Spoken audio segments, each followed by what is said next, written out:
셔버린가요? 구독과 좋아요 부탁드립니다. 아주 먼 옛날 어느 나라의 왕비는 딸을 낳았다. 너무나도 흰 피부에 새빨간 입술이 정말 이쁜 아이였다. 그 아이가 바로 백설공주다. 백설공주가 7살 되던 해 왕비가 세상을 떠났다. 죽기 전 왕비는 백설공주를 불러 조그마한 약병을 건네주며 내가 죽고 나면 새 왕비가 올 것이다. 분명 너의 아름다움을 시기에 해치려고 할 것이니 위급할 때면 이 약을 바르거라. 이렇게 말하고 왕비는 곧 숨을 거두었다. 왕비가 말한 대로 곧 왕은 새 왕비를 거두었고 백설공주를 본 순간부터 이미 백설공주의 아름다움을 시기하기 시작했다. 새 왕비는 신비한 마법의 거울을 가지고 있었는데 이 거울은 사람 말을 할 줄 아는 거울이었다. 거울아 거울아, 누가 세상에서 가장 아름답니? 그야 당연히 왕비님이지요. 백설공주도 이쁘지 않니? 백설공주도 이쁘지만 아직 어린애일 뿐입니다. 왕비님과는 비교가 되질 않지요. 왕비는 거울의 말을 듣고 안심했다. 이 거울은 절대 거짓말을 하지 않는 마법의 거울이었다. 그리고 몇 년 후 백설공주는 성장하여 점점 여자다운 외모가 되었다. 그러던 중 드디어 거울은 왕비가 두려워하던 말을 했다. 백설공주가 아주 조금 더 이쁩니다. 왕비는 기겁을 하며 충격을 먹어 다시 정상적인 일상생활을 하기까지 꽤 오랜 시간이 걸렸다. 그러던 어느 날 백설공주가 1000배 정도 아름답습니다. 왕비는 결국 굴욕과 시샘으로 얼굴이 일그러지고 분노로 온몸이 달아올랐다. 당장 신하를 시켜 백설공주를 살해하라고 시키고 증거로 백설공주의 간과 심장을 가져오라고 명령했다. 숲속으로 백설공주를 끌고 가서 죽이려고 했지만 백설공주는 제발 살려달라고 울면서 빌었고 신하는 그런 백설공주를 죽일 수 없어 돼지를 죽여 간과 심장을 가지고 갔다. 왕비는 간과 심장을 보자마자 개에게 던져주었고 백설공주는 숲속을 정처 없이 헤매다가 작은 오두막을 발견했다. 그곳에는 7 난쟁이가 살고 있었다. 난쟁이들은 바느질과 빨래 같은 집안일을 해주면 집에 머물 수 있게 해준다고 했다. 하지만 공주로 살아와 그런 것들을 해본 적이 없는 백설공주는 결국 난쟁이들의 잠자리 시중을 드는 것으로 집에 머물게 된다. 그렇게 백설공주와 난쟁이들은 당분간 행복하게 지냈다. 적어도 다른 사람이 보기에는 그렇게 보였다. 하지만 거울을 통해 백설공주가 살아있다는 것을 알게 된 왕비는 화장품을 파는 노파로 변장해 오두막을 찾아갔다. 낮에는 난쟁이들이 일하러 나가 있어서 오두막에는 백설공주밖에 없었다. 노파는 갖은 아양을 떨면서 화장품을 팔려고 애썼고 백설공주는 결국 마음에 들었던 립스틱을 골랐다. 립스틱을 바르자 백설공주의 입술은 흉측하게 부풀어 올랐다. 독이 들어있었던 것이었다. 그리고 마침내 저녁이 돼 집으로 돌아온 난쟁이들은 백설공주의 이야기를 듣고 숲속의 샘으로 데려가 입술을 씻겼다. 그러자 입술이 거짓말처럼 가라앉고 백설공주도 본래 입술로 돌아왔다. 난쟁이들은 백설공주에게 낯선 사람에게 물건을 받지 말라고 당당히 일러두었으나 백설공주는 이번에도 낯선 노파가 준 사과를 먹고 말았다. 사과에는 역시 독이 들어있었고 목이 아파오고 피를 토할 것 같았으며 흰 피부는 흑색으로 변했다. 넌 정말 어리석구나. 이번에는 독을 강화해서 숲속의 샘에서 씻는 걸로는 소용이 없을 것이다. 왕비의 말대로 어떤 방법을 써도 흑빛으로 변한 피부색은 원래대로 돌아오지 않았고 그때 지나가던 이웃나라의 왕자가 그 광경을 보고 말았다. 한눈에 반한 왕자는 백설공주의 이야기를 듣자마자 자신의 사랑으로 기적을 일으켜보겠노라 맹세했고 나쁜 왕비를 죽여 복수하겠다고 했다. 하지만 성에 도착한 왕자는 왕비의 기품 있는 모습에 반하였고 흑색인 백설공주보다 왕비에게 더 빠져버렸다. 오히려 2번씩이나 당한 백설공주가 바보처럼 느껴졌다. 왕비는 왕자를 꼬셔 왕을 살해한 후 성대한 결혼식을 올렸다. 한편 백설공주는 왕자의 소식이 오랫동안 들리지 않자 포기하고 마침 돌아가신 어머니에게 받은 약병이 생각났다. 희망이 보인 백설공주는 온몸에 약을 발랐다.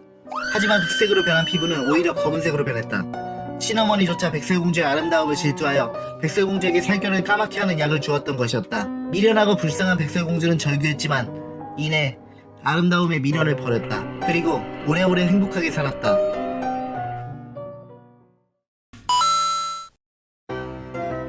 꿈과 희망의 섬 네버랜드. 영원히 어른이 되지 않는 꿈의 섬. 하지만 그것은 거짓말이었다. 어른이 되지 않는 것은 오직 피터팬뿐. 피터팬은 사실 몸과 마음이 성장하지 못하는 병에 걸렸다. 성장판이 다쳤습니다.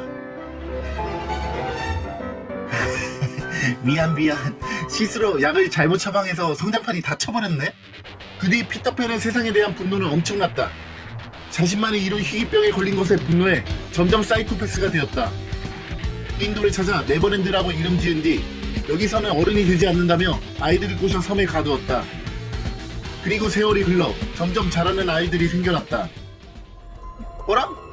요새 좀 커졌네. 여기서는 크지 않는 게 정상일 텐데 넌 배신자야. 아니 피터팬 여기 있으면 안 커진다고 네가. 몰라. 그냥 다른 애들 보기 전에 죽어.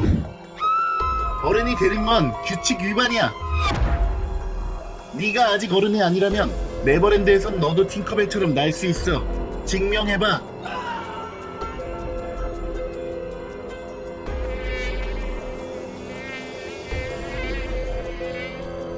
잘 어울려 피터팬. 넌 요정이니까 어른이 되지 않아 좋은데 나는 소리가 너무 거슬려. 무기처럼. 피터팬, 난 네가 아이들을 죽여왔다는 사실을 알고 있다. 하지만 나까지 죽이려 할 줄은 몰랐어. 우린 가장 친한 친구였으니까. 후크, 어린아이인 넌 정말 친한 친구지만 어른이 되고 있는 넌 전혀 필요가 없어.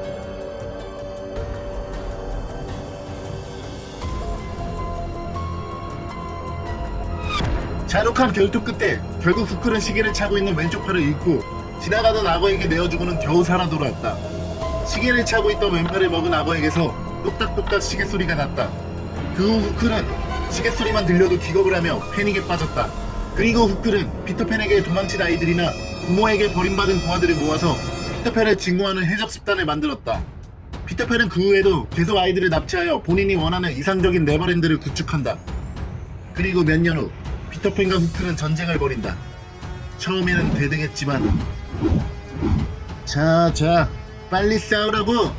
네버랜드를 지켜야지. 안 싸우면 내가 죽인다. 애초에 피터팬의 아이들은 전쟁을 하려고 모집된 게 아니었고 후크 선장의 아이들은 피터팬을 증오해서 모인 집단이었다. 상대가 되질 않았다. 결국 피터팬의 아이들도 후크 선장의 진영으로 많이 도망치면서 피터팬이 패배했다. 거기서 서른다고 속이냐 멍청아. 내가 많이 유리하지만 너만큼은 1대1로 쓰러뜨려주마. 멍청한 놈, 너의 그 안일함이 너의 패배를 부를 것이다. 위기에 몰린 피터팬은 후크 선장의 왼팔을 먹은 악어의 시계 소리를 흉내냈다. 지금이다! 하지만 그 찰나의 순간 억울하게 죽은 팅커벨의 영혼이 피터팬을 방해했다. 아니 왜 하필 지금?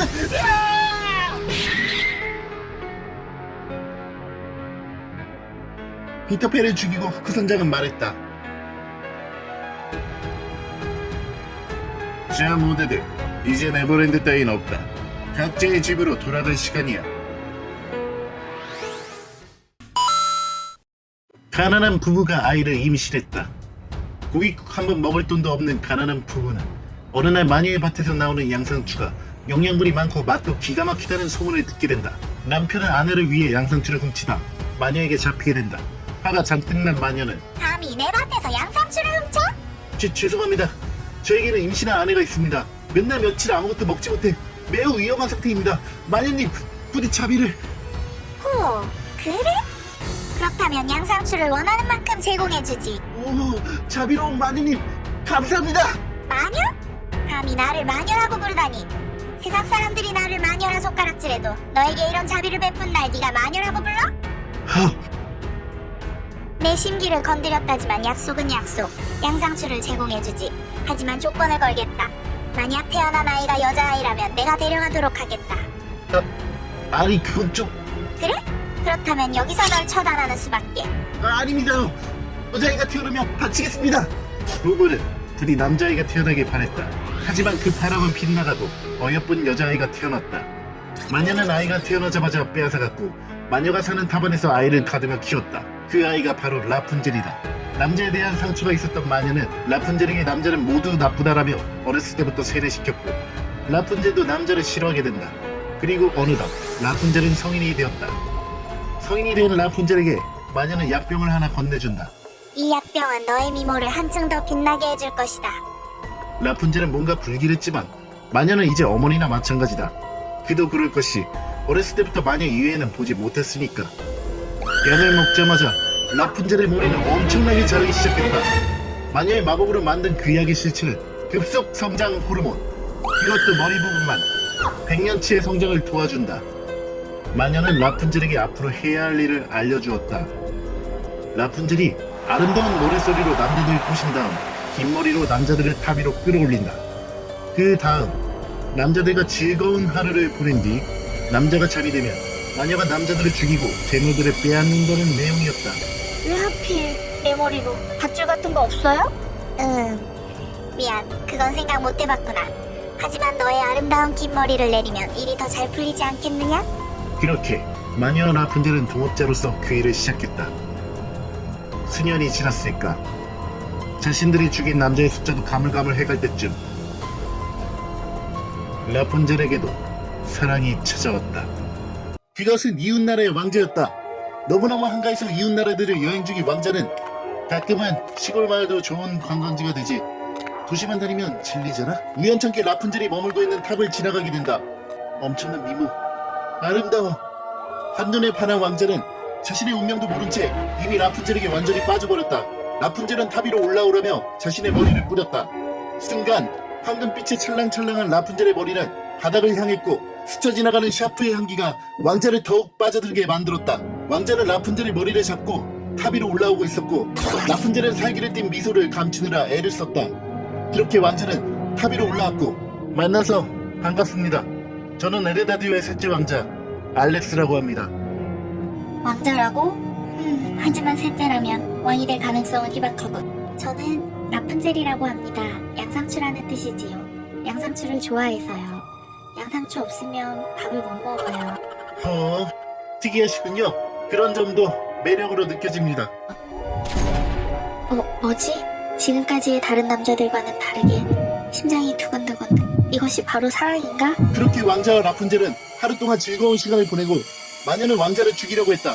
하지만 그때 잠깐만 엄마. 이 녀석은 이웃나라의 왕자이고 재밌는 생각이 떠올랐어. 아마 돈을 왕창 벌 수 있을지도 몰라. 그래? 하긴 너도 경력이 이젠 꽤 되는데 나름대로 생각이 있겠지. 그럼 네 맘대로 한번 해보거라. 미리 계획을 왕자에게 알려 설득해놓은 라푼젤은 마녀가 왕자를 죽이는 것을 만류한 뒤 마녀가 잠들자 왕자와 함께 이웃나라로 도망쳤다. 아직은 왕국으로 돌아갈 수 없어. 갑자기 널 데려가면 아바마마가 많이 놀라실 거야. 이렇게 생각이 깊은 것도 멋져.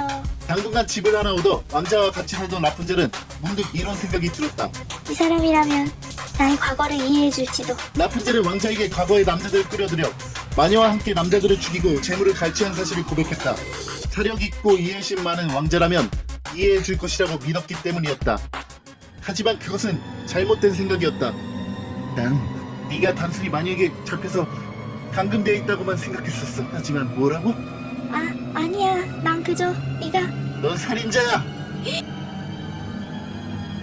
뭐라고? 꺼지라고! 내가 아직 조금의 이성이라도 남아있을 때 멀리 가버려! 라푼젤은 그 길로 집을 나와 정처 없이 계속 돌아다녔다. 어디로든. 하지만 그렇게 몇 날 며칠을 걸었을까. 결국 다다른 곳은 마녀의 탑이었다. 크하하하하하. 내 딸이여. 이 엄마는 네가 다시 올 줄 알았느니라. 미안해요 엄마. 다신 안 그럴게요. 다시 라푼젤을 받아들인 마녀는 그 후로도 라푼젤과 함께 계속해서 남자들을 죽였다. 그렇게 몇 달이 흘렀을까. 라푼젤에게 있어 반가운 손님이 찾아왔다. 그것은 바로 왕자였다. 라푼젤! 내가 잘못했어. 몇 달을 고민해도 난 역시 너를 잊을 수 없어. 다시 나와. 다시 한번 나와 함께 해다오. 저런 어처구니 없는. 제 발로 여길 찾아오다니 멍청하기 짝이 없군. 라푼젤, 이번에야말로 저 녀석의 목숨을 끊어버리자. 하지만 왕자의 모습을 가까이서 본 라푼젤은 옛 감정이 되살아나고 도저히 왕자를 죽일 수 없을 것 같았다. 거의 한평생을 같이 살아온 마녀는 라푼젤의 표정을 보고 그걸 느낄 수 있었다. 라푼젤, 너 던질까 말까 마녀는 고민했지만 결국 마법의 가위를 던졌다. 그것은 곧 탑을 오르고 있는 왕자가 잡고 있는 라푼젤의 머리카락을 잘라버리고 말았다. 왕자는 균형을 잃은 채 떨어지기 시작했다. 라푼젤은 있는 힘껏 머리에 힘을 줘서 머리카락을 늘려 다시 한번 감쌌다.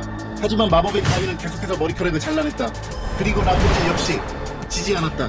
라푼젤, 이렇게까지 날 배신하다니. 한 번의 배신은 용서했지만 두 번의 배신에는 용서가 없다. 마녀는 라푼젤을 탑에서 밀어버렸다. 마녀는 이제 둘 다 끝이라고 생각했다. 이제 앞으로는 또 혼자니까 외로워지겠지. 이때 왕자님, 나 임신했어. 왕자님의 아이가 있어. 이제 행복해지자. 라푼젤은 마지막 힘을 내서 머리를 사방에 뿌렸다. 나무와 땅에 단단히 고정된 머리는 라푼젤과 왕자를 다시 한번 살려내 무사히 땅에 안착시켰다. 그리고 그 둘은 도망갔다. 마녀는 도망가는 그 둘을 보고 알 수 없는 미소를 지었다. 하지만 나쁜 미소는 아닌 것 같았다. 잘 살아라 내 딸. 그로 도망친 라푼젤과 왕자는 행복하게 살았을까? 몇 년 후 왕자는 또다시 라푼젤의 과거를 알게 된다. 라푼젤이 왕자와 잠시 헤어진 동안 또다시 남자들을 죽였다는 사실을 알게 된 왕자는 라푼젤을 죽이고 자신도 생을 마감했다. 라푼젤? 응?